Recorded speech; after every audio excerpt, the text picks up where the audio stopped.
Hola pamilya! Ngayong araw na ito, ako'y nagpunta ng palengke.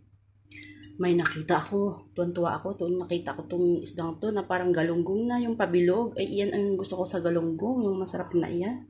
Maliliit nga lang siya, pero masarap siya kasi. Ito ang gagawin ko, papaksiw ko yan. May ginagawa na ako dito. Binalot ko siya sa dahon ng bok choy. O diba, sosyalan ng ating paksiw. Tapos yung iba naman, of course, piprituhin natin. Kasi, hindi kakainin ng mga junakis yan pag hindi prito yan. Yan.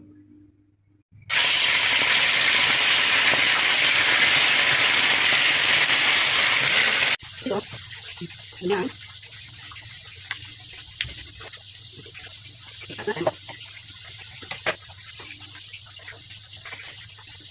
Yan.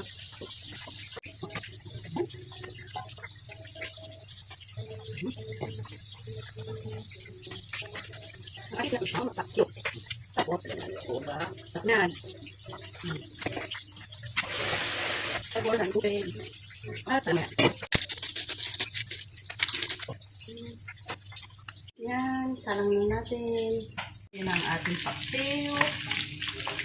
Ang agusda, balikan na natin.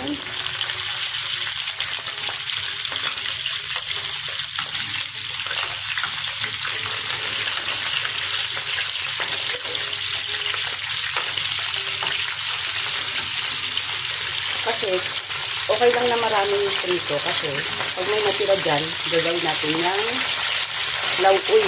Isagol sa lauoy. Ang ating ipapartner sa ating pritong isda, bok choy na bubuhusan ko lang yun ng mainit na tubig. Parang iba-blanch ba? Blanch natin yan.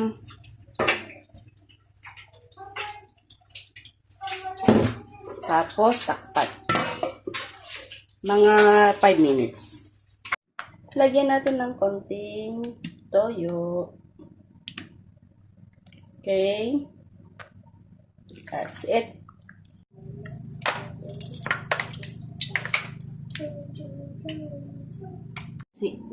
Ya está? Lagyan natin ng bawang.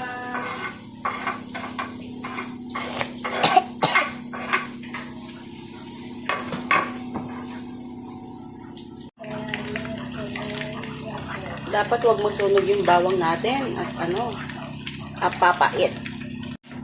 Tama na yan. Tapos ilagay natin yan. Dito.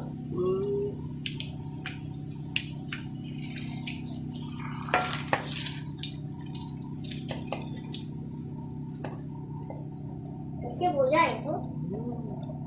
Is ako. Rico-rico. Kain na tayo. Pritong isda. Bok choy. Ala mama. Hi! Ang ating paksiw na isda. Sausawan sa prito. At andito yung ating limandate bebe. Ang ating ayudante. Yan.